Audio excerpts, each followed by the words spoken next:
you said, it's interesting about 2:45. Yeah.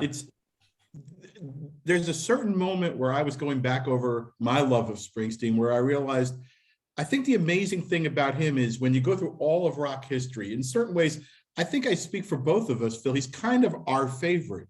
And yet I will say the fact that you said that about 2:45 is, it makes me think that he is the greatest figure in popular music history who is not a real original.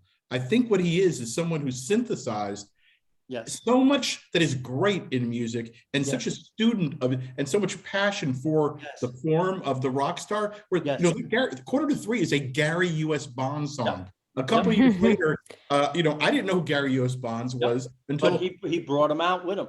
Right, and he produced him, and he did That Little Girl, and actually the record after that, which I think is much better than that, and he made me love Gary U.S. Bonds, just in the same way. I think for our generation, for Phil and I'll only speak for us, I think he synthesized, because we're old, he synthesized what was great about Dylan, but made it, we felt the thrill of what people, like, we don't really remember when Like a Rolling Stone hit or when the Beatles hit.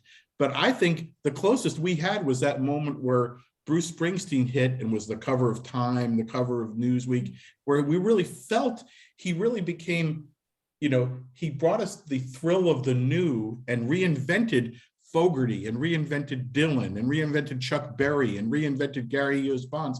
He did all of that. And Elvis. And Elvis, exactly. He brought all of that alive for us so that we felt it through him, even though, and so I think in a weird way, he, like when people are talking about the Beatles right now because of the, you know, the movie and all that, I think Bruce is still my favorite of all of them, even though in my heart, he's not the inventor of as much as other people, but he is the perfecter and the embodiment of so much of it for me.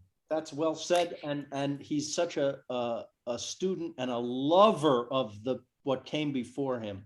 And he honors it in every show, right? Yeah. I think there's a case to be made. This is a big statement. Greatest performer who ever lived. I have one argument against that, which is Prince.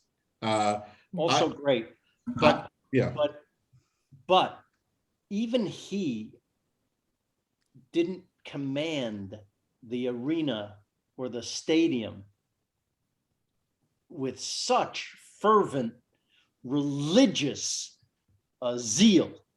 Even he didn't get quite as high. Talent, no question, but as a I don't know, a charismatic figure.